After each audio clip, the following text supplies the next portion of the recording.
on that website,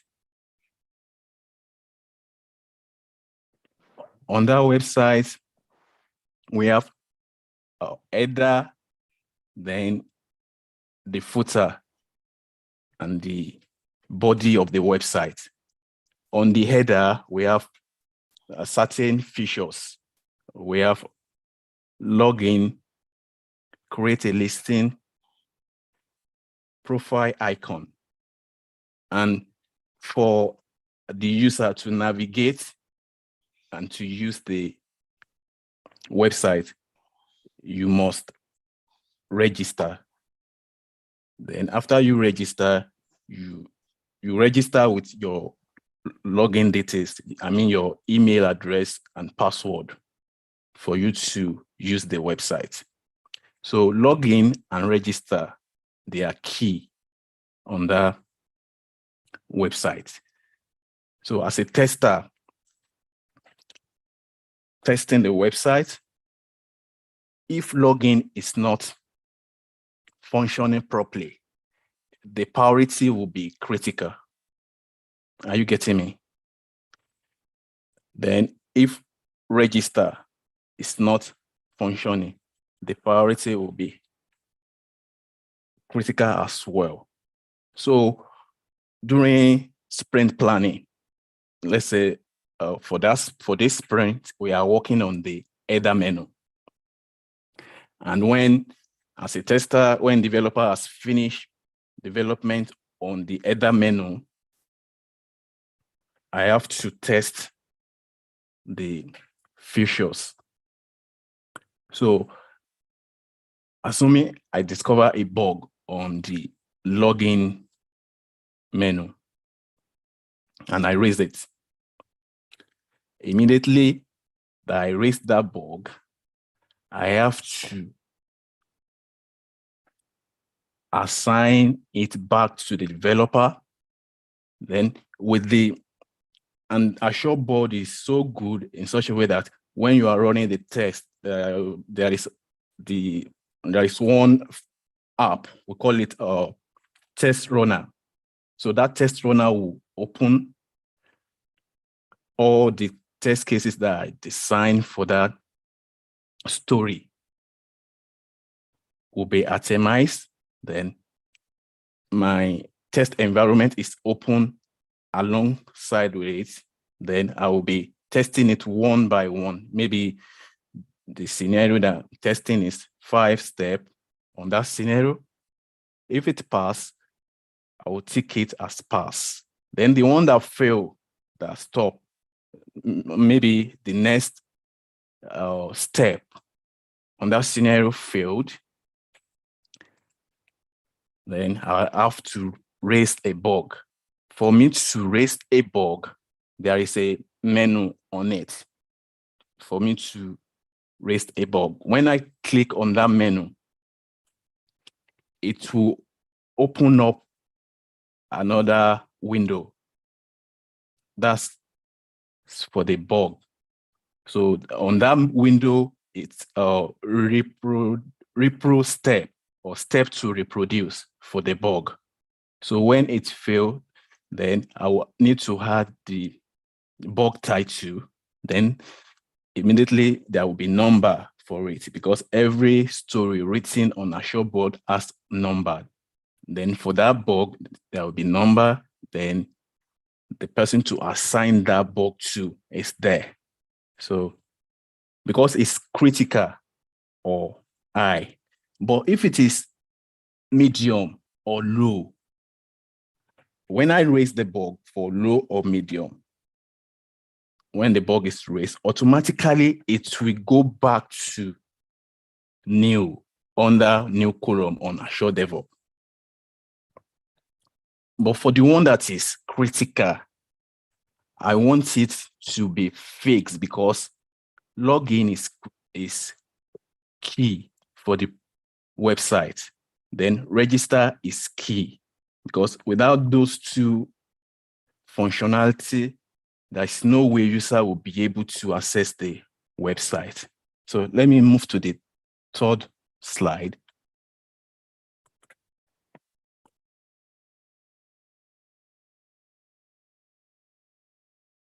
So the next slide is how to raise a bug. And on this slide, I've attached a screenshot to it. And because I'm working on it, on this story, it's in QA. For this ticket, I have 4 scenarios.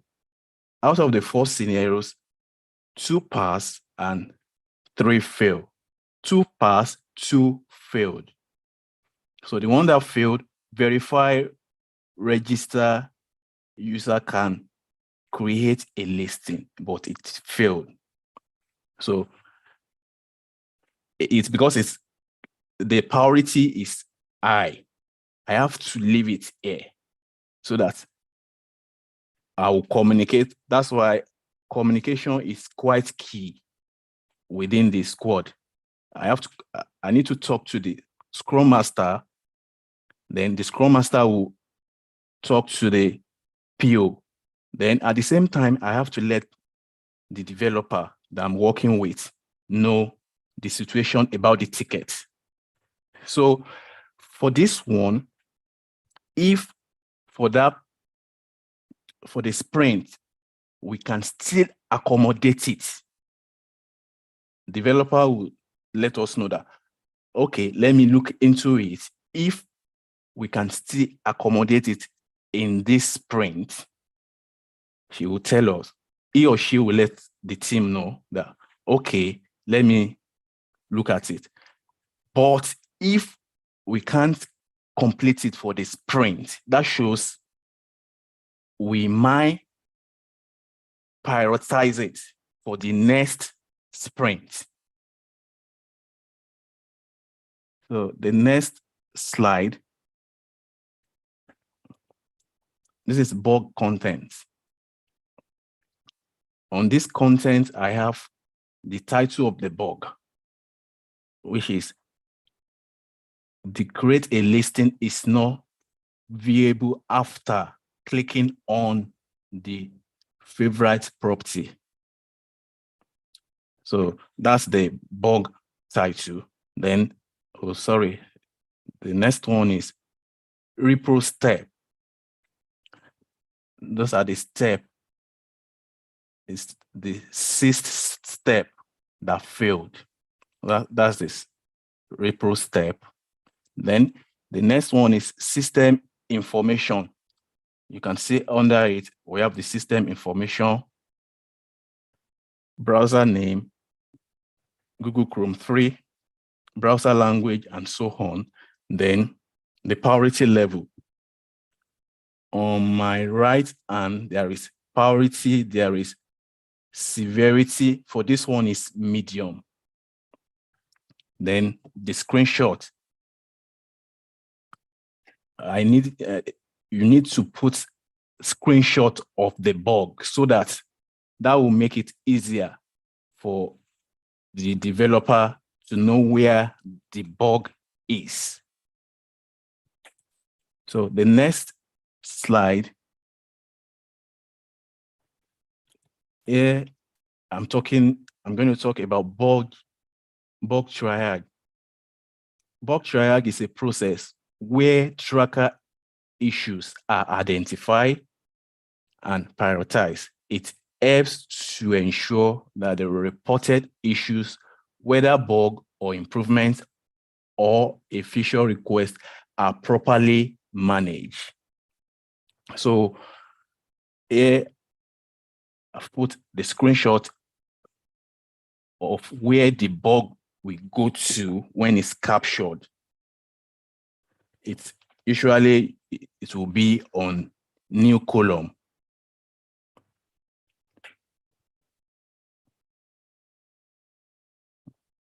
Sorry.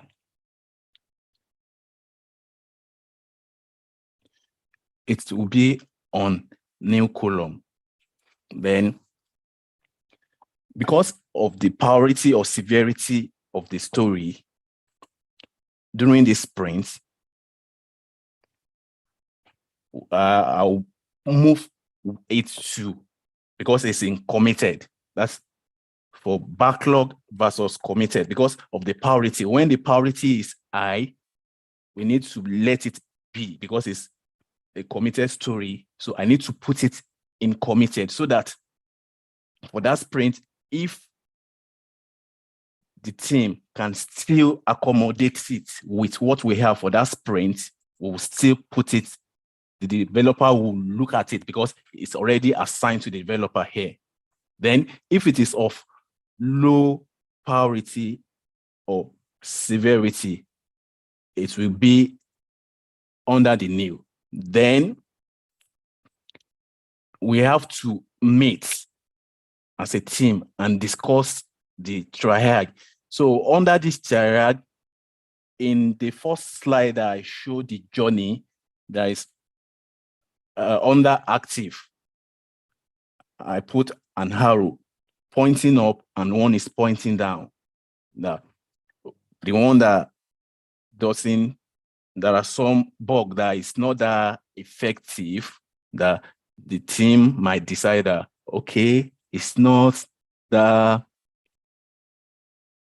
severity is low, we might not count it as bug, but the one that is high, we need to reopen it, then we commit it back to the sprint. So we need to estimate it. Then when developer finish with it, when the bug is fixed, then it will go back to dev column. When it's being fixed, it will go to dev done. Then from dev done, as a QA, I will pick it. Then I now need to retest it. That's where retesting coming, to retest and see if that functionality has been restored. If it is restored, good. That's on the happy part. Then I will move it to QA done. Then from QA done, the BA or whoever that is doing the UAT will carry the UAT on it. Then if it's fulfill all the requirements and is okay, then it will move to done column. So let me continue. Then to the next slide. Okay, this is where I'm explaining that in depth. So here, developer is working on it. Then the moment it's done, to move to dev done. Then from dev done, QA will pick it, test it, and verify the functionality is to restore. If it is restored good, then it will go to QA done. Then retesting and regression testing. Retesting is because it's to test that functionality that is broken. Then I will test it as a tester. If that functionality is restored, that's on the happy part, it will move to QA done. Then from QA done, it will proceed to UAT. Then from UAT, it will move to done. So the next slide. Okay. It's in done now. It's okay here. That's why it's here. So any question? Hello? Yeah, we are here. Questions and answer session, please.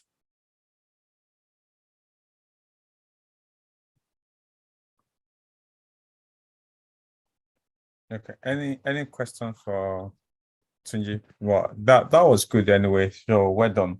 So any question in terms of what he has discussed, the bug process, right?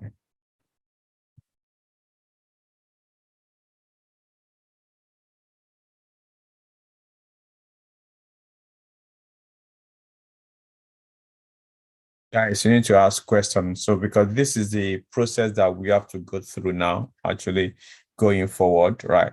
So one is you raise a bug, right? While you want to do that. So another thing also that asks for is how to go if you have a story and you have a bug, what happened to that particular story? What happened to that particular bug? Right. I don't think you covered that. Yeah, I think that's where I'm talking about bug triag. No, I mean the life cycle of that particular bug itself, right? When the bugs and also the story. Yeah, from here right now. Yeah. Yeah. So for the story, if it is committed, the committed story and the level of the priority and the severity, we will look at for the committed story. Like this one is the level is high because it has to do with login. So it's high. So I need to let the developer know immediately. Then if the developer can still accommodate it for that sprint, then fixed. If it's fixed, then I'll retest it. But if a developer cannot accommodate it for that sprint, it will be moved to the next sprint because its login is quite key for the website. But for the one that is not committed, that we've not, the story that we've not, it's still under the PBI that I'm testing on. Maybe I just walk through it and I'm testing on it. I carry on testing and I discover a bug on it. I will write a note on it that let me say favorite is not okay. Favorite menu is no longer visible once you are logging because it's not committed. We've not committed it. So for that one, I don't need to assign it or tag developer. I just need to write note under it that I have discovered also bug on it. So during approval, then the BA will see it. Then when we want to commit it, before it goes into approval, the developer already will see the note that QA has written a comment on it. So that note will guide the developer to look into the bug that I've raised on it because we've not committed into story. So we've not committed into the sprint. I cannot assign it to her, but the developer will see the note that QA has written on it. It's still under PBI. So during the time it's committed into sprints, that is area developer will work on. But for the one that is committed and the severity is high and the priority is high, I need to assign it to the developer. So that's the difference between the two. Okay. All right. Thank you so much for that. Yeah. So I think Ola, you had your hand up before. And there's some comments. Maybe I should. Yeah. Okay. Can I stop sharing? Yeah, you can stop sharing. That's fine. So let's get Thank that. you. So there's some comments said the story will remain open until the bug is fixed. The story is marked as blocked if the bug is the only task remaining in the story. Okay, all right. So, okay, another one from Olamide says, what if the bug discovered does not have anything to do with acceptance criteria of the particular PBI? Okay, like I said, this is not my session anyway, so Yeah. I just want to read that. So, Chris, this is your session. Okay, so I'm going to. Okay, sorry. Okay, yeah, just to add some clarity or add some context into the presentation. Well presented, well done for that. I just wanted to picture working environments. You know, basically, it is a working environment. But like, for example, if you have a user story that is committed, and mind you, every morning you're gonna have your daily stand-ups, and so developer have just finished developing maybe today, and then you picked up the user story and you're now testing it, and then you found a bug. So by the next morning, you're having your daily stand-up. Basically, you've raised the bug. You know, the bug has already been raised, and then so the team now decide, they're looking at the bug basically. Is it because if a bug have a high priority, for example, within a user story, you cannot say that that user story is completed until that bug is fixed. So if it's a bug that has a high priority, before you can say that you've completed this particular user story, that high priority bug, for example, you're talking about login, and then, for example, for some reason, when you put in your username and password and you click on login and it's not working, basically. So you can't say that that login functionality is completed because you're not able to log in the first instance. So that's high priority. So that has to be fixed within that sprint. Otherwise, if you're probably going to be delivering your feature at the end of every sprint, you can't deliver that particular feature because it's not done. So it all depends on the organization, how probably sometimes when they do their deliver where to their clients, basically. So if like at the end of every sprint, you have to deliver the product. So that particular feature has to be free from high priority bugs before you can say that feature. So the work needs to be done in such a way that within that sprint, before you can say that feature is complete or user story is completed, the bug, that high priority bug, must have to be fixed within that sprint. So if it is a less priority bug that won't cause any harm to the application, and depending on the time, that can be moved to probably to the backlog, and probably when the team have it time on their hand, they can attend to that. Yeah, so you mentioned about, so the other type of bug you can raise, because you can raise a bug within this user story you're working. You can as well raise a bug, maybe you're doing form of exploratory testing.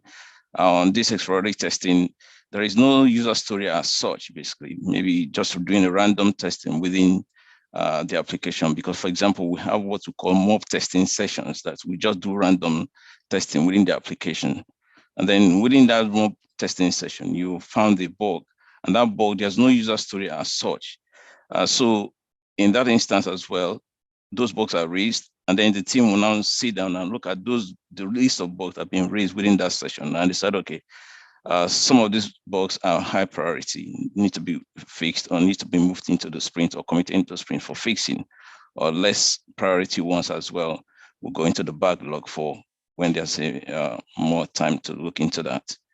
So is kind of the team would decide on how the approaches are going to be used in addressing bug issues. But I think you've captured it extensively very well. Well done for that. So if there's anyone have any question, then can ask your question, so can attempt to answer them. Hello.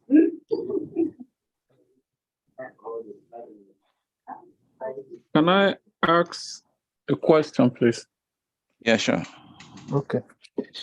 Yeah, I want to know, in a situation whereby during a particular sprint, you raise a bug and you inform the developer about that bug, you send the user story back to develop dev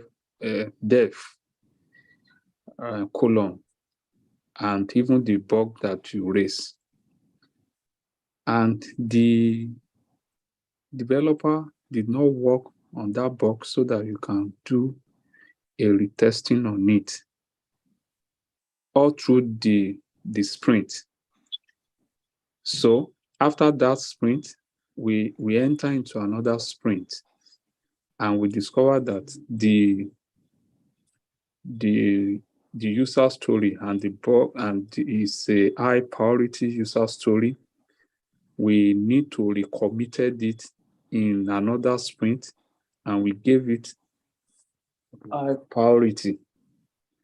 But even throughout the period of that sprint, the developer did not work on it, maybe as a result of one challenge or the other, even to the end of the project.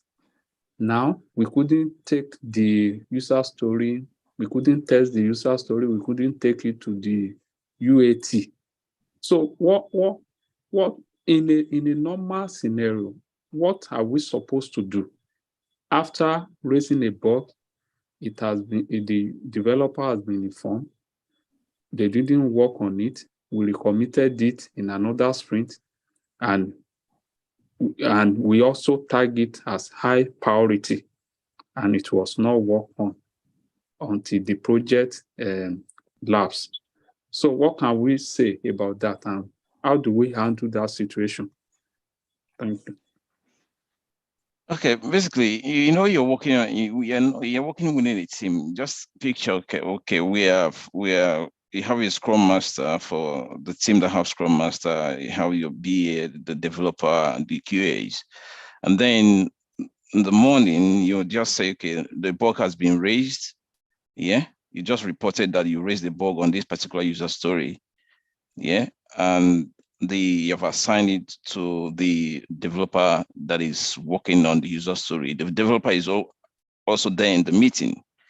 So the bug has been reported. Yeah. And then the next day, basically, because everybody's going to be giving reports on what they're doing. So the developer will be giving reports. So if the developer is having a blocker, that is the reason why he's not be able to fix that bug. He should be saying it in the meeting. So the developer can't just ignore, because he will be giving report as well because everything on the board is on his name, on her or her name, basically.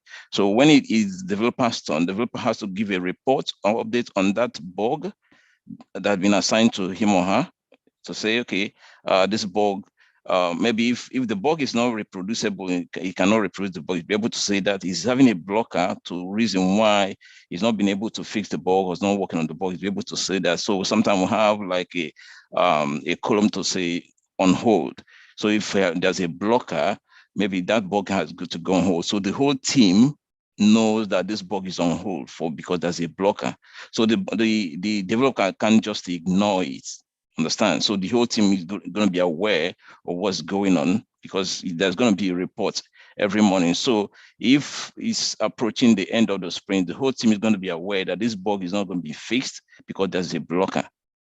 Do you understand? So every day you come and give your report as per the progress of your work. So for example, that user story you're testing now, and that bug is not fixed yet. And then the next day you'll be giving a report to say, okay, you've not been able to complete this user story because this bug has not been fixed. And when it gets to the developer's turn to give report, the developer will say, oh, I've not been able to fix this bug, maybe because I'm having so and so blocker. So the team is aware of the progress of the bug every day, assuming if it's a high priority bug that needs to be fixed within that sprint.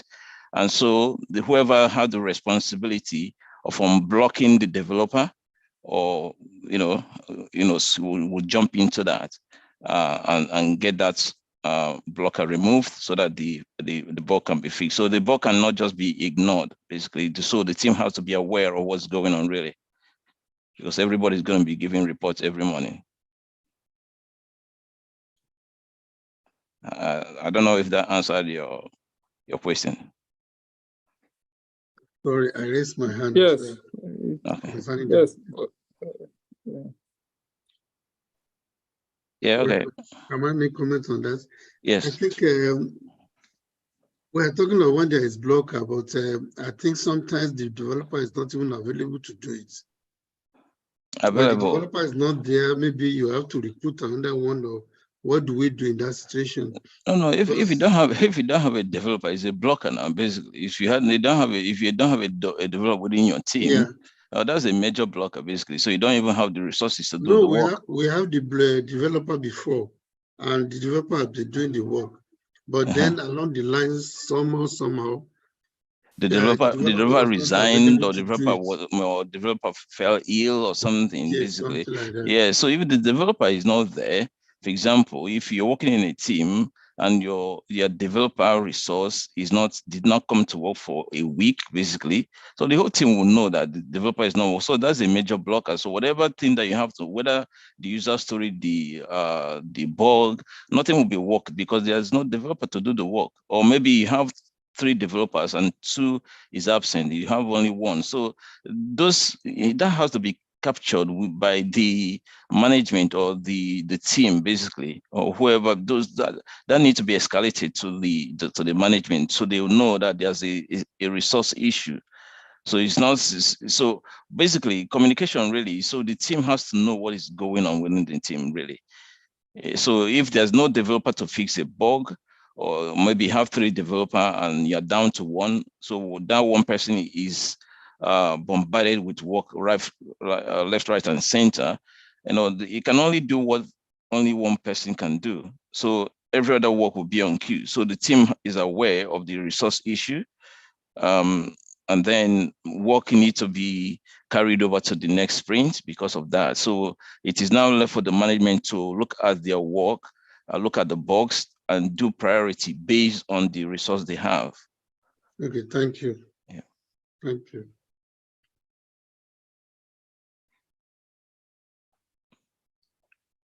Any other question, guys? Or contribution to?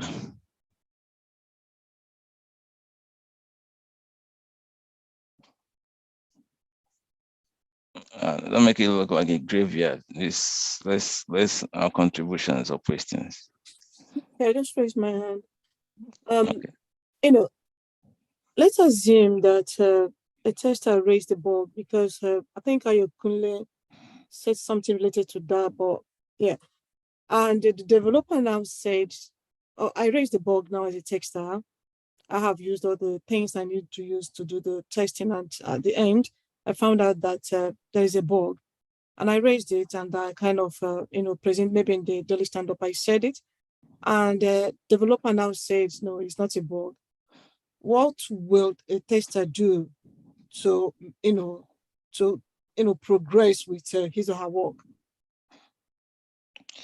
If you have it happens. if there's an issue of, okay, this is now because it's not because the developer is not there. The developer is saying, you're saying that this is a bug, and the developer is telling you that this is not a bug. And then the answer to your question is your acceptance criteria. What does your acceptance criteria say?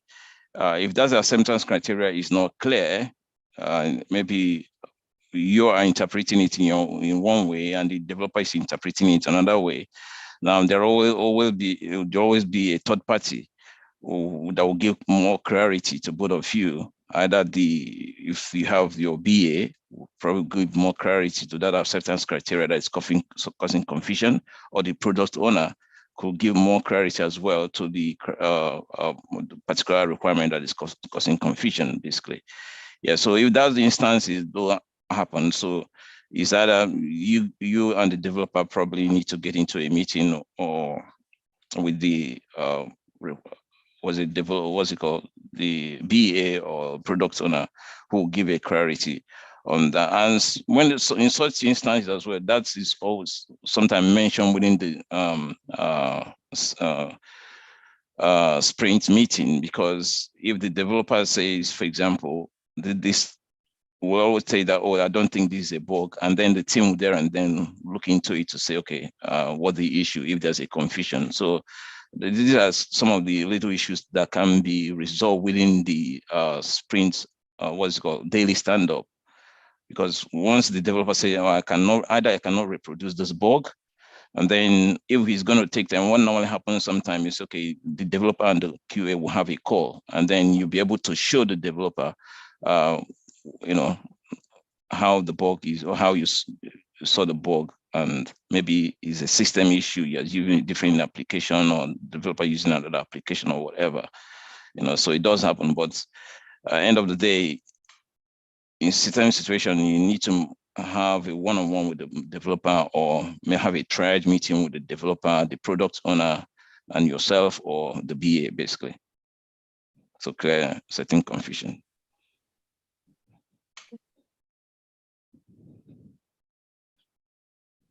Yeah, sometimes this some of the interview questions have asked how we deal with this kind of issue when you have it with a developer. So it does come up during interviews as well, but it's a real life situations as well. I had a situation whereby I'm being passed between two developers, the backend developer, so it is not in my domain. The front end developer is saying, oh, it's not in my domain, it's back end. So they're tossing around. So it's not my responsibility. That one is saying it's not my responsibility, basically.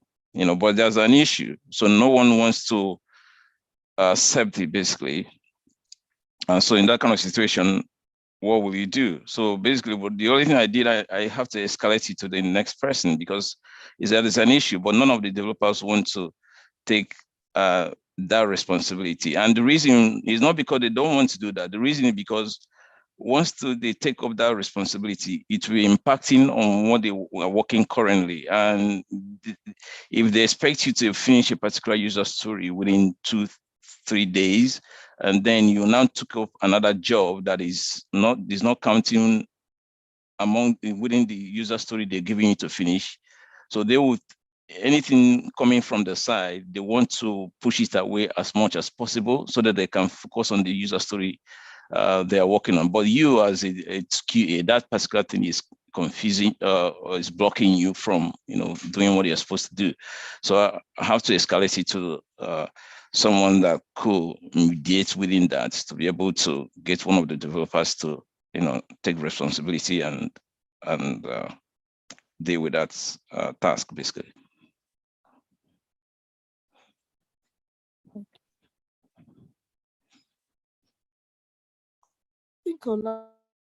Any other questions or comments, guys? What other presentation do we have this evening, if there's nothing else? I have a question, please. Okay. All right. Thank you. I would like to clear some more clarification. Fine, you've mentioned, you've addressed part of it, but I just want to create another scenario. Mm-hmm. What if a tester discovered a bug, what in the course of testing, find not critical, but you know, it was, and at the same time not covered by the acceptance criteria? You know, find it's a bug that should be there, considering the product to be released. If you know, if you want a good quality product of good standard, you want to ensure that all is fine and no bug at all. For instance, it can be typographical error, you know, simple mistakes. Fine, they are not blocker, but considering the product you want to release, but fine, it's not something covered by the acceptance criteria. So my question now would be, where should the tester assign the bug to? Is it the BA or the developer? Yeah, if it's not covered by the acceptance criteria, I wouldn't call it a bug, because you only raise a bug when there's an issue. Basically, that is within the as requirement that you've given, and then that is not captured. Now, if you see, if it is something that you think that will make the application work better, it can be an improvement. Basically, you can have a suggestion, oh, that this should have been this way, or that way, or this should be in that way. So instead of, that's not, it won't tell a developer that this is a bug, because the developer has developed within the requirements that he or she has been given. Understand? You give a developer a specification that want this thing to be in this way, and the developer has done that for you. So you'll be testing within that specification. Then if there's anything else that you within your specification, maybe from your wealth of knowledge and experience, you find out, oh, this should have this function or facility or additional tweak to it, or what this is, if it's come this way, it will be better. Now that will come as a way of improving that particular feature.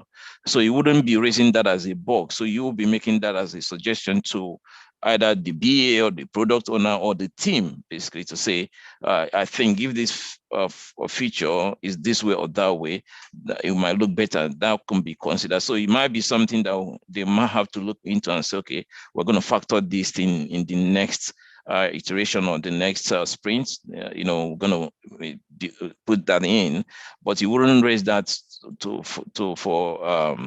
as a bug, basically. So it can be suggested as an improvement to that a particular functionality, if you understand what I mean.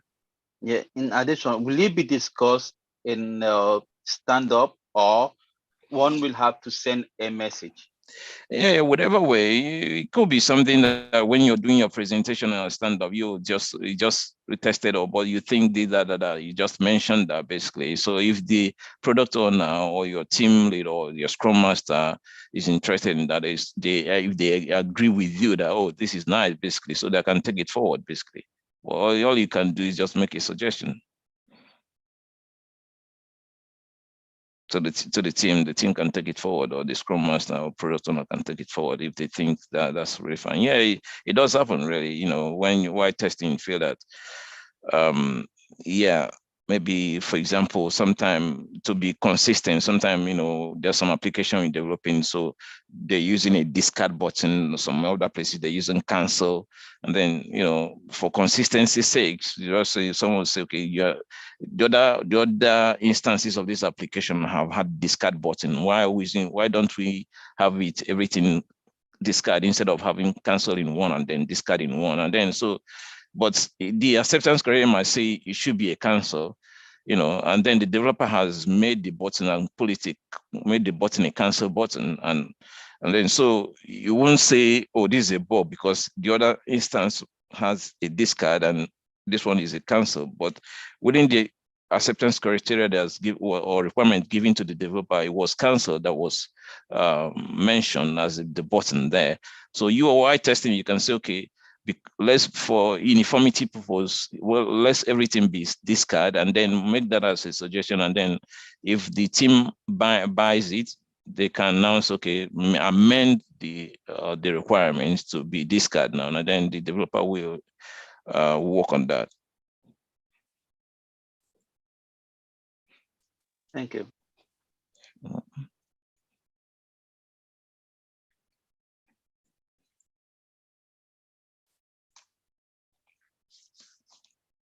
Okay, so if there's no other question or suggestions or inputs, I think Deji mentioned there should be another present. Yes. Okay. Yeah. Fumi, do you want to share your screen?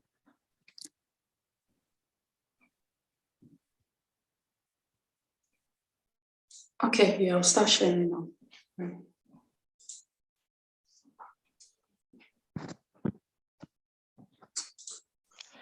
The only thing I will have added is with this presentation, I probably will have thought that should have a demo on actual raising of the bug instead of, because what we just did was just like a theory.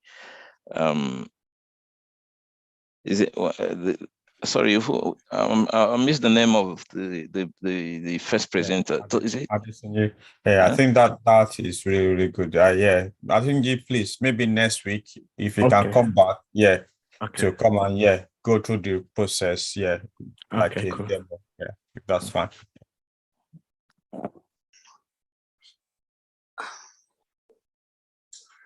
Okay, sorry, I'll just put that up there. Yeah. Yeah. Good evening.